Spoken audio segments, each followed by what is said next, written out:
What is up, everybody? This is Sebastian from Sebastian Fitness Solutions, and I'm here at the wonderful facility at YFC Kandivali in Mumbai, which is where I'm going to be shooting my videos here on out, especially a lot of my training videos. So a huge shout out to YFC and a lot of appreciation for them for letting me use their facility, because it's going to let me bring you guys a lot of new awesome content. So a huge thanks to YFC for that. With that being said, I want to get into the topic of today's video, which happens to address a very common problem that people face, especially those who are into strength training, either for the purpose of strength and or aesthetics. But what am I talking about? I'm talking about muscle imbalances or muscle asymmetry. And what I mean by that is muscle on one side of the body being bigger or stronger or both than the same muscle on the other side of the body. Now, this is an issue or a problem which a lot of people face, because I've got a lot of messages and questions on my page and various places of people asking me, bro, how do I fix this issue, And that's exactly what I'm going to be addressing in this video. Now, of course, before we can address or we can solve a problem, we need to first understand what has caused the problem in the first place, and that is going to help us identify the solution. Now, the reason why this issue develops in the first place happens to be because of your nervous system and the issue or the concept of having a dominant and a dormant side. So more often than not, as we grow up through our early years of childhood, we pick up various kinds of skills and tasks that we do. And as we do that, we tend to do it with one side of the body or one arm more often than the other.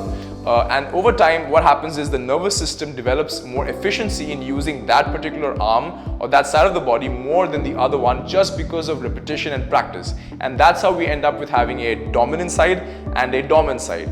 Now, that's what pretty much you have people who are right-handed and left-handed. And for the most part, the majority of people happen to be right side dominant. Yeah. So this same thing translates into any kind of skill that you may pick up in any part or any phase of your life. That includes when you get into the gym and start weight training. So when you start training, that's also a skill that you develop, and if the same issue tends to happen over there. But there is one particular reason or one thing that most people do in their training that makes this issue kind of blow out of proportion, and that is a certain approach to their training. Most people, when they train, they do most movements in what's called as a bilateral fashion. And what I mean by the word bilateral is that both sides or two arms or both sides of the body are working at the same time on the same weight. So a classic example of that would be any form of barbell movement. So you talk about a barbell bench press, a barbell bent over row, a squat, a barbell bicep curl. All of these movements are what's called as bilateral movements. And if you think of this, if you really think about it, most people that you see, all the movements that they do pretty much happen to be these barbell movements, right? So if you think about people doing, again, bench presses, flat bench press being very common, bent over rows, bicep curls, even tricep exercises, a lot of them more often than not tend to use the barbell. And that means that majority of the training is centric towards the bilateral kind of movements. Now, why this causes the issue even further is because, just like anything else, the human body is very adept and capable of trying to be as efficient as possible in doing any task. So let's take the task of lifting a certain weight in any exercise. Even in that, when there comes a situation where, for example, you're applying force or you're trying to exert force on a certain object, let's take a bench press for example, and you're pressing that weight up. If that weight is, it's a struggle, and because of your right side being more dominant than the left, your left side may tend to be a little weaker. What will happen is that the nervous system would use your right side to compensate for the left by pushing it a little bit more from the right side.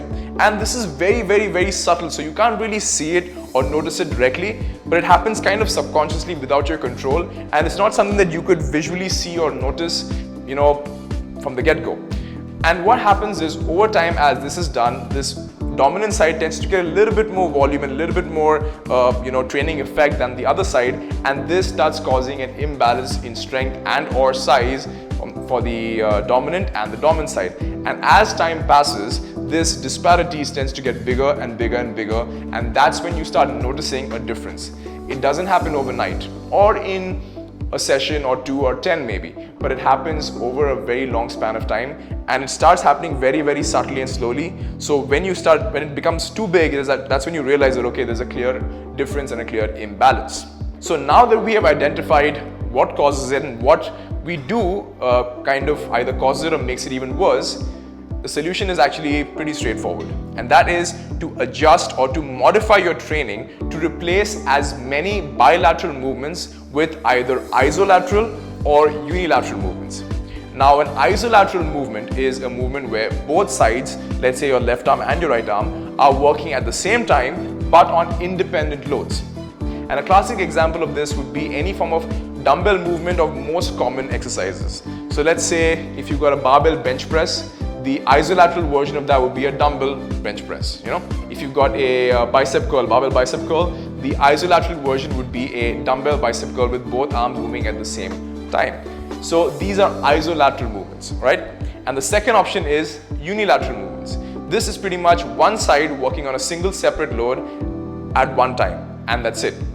So a classic example of that would be a one-arm cable lateral raise, So these two movements, as often as you can, you need to swap your bilateral movements out with these two, and that is going to help kind of avoid this issue.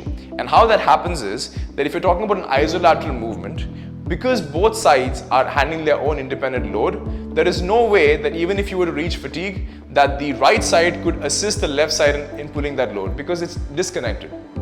And the same thing goes with unilateral movements. Because you're working one side at a time, that's why there's no way that your right side could assist your left side if it's trying to struggle there.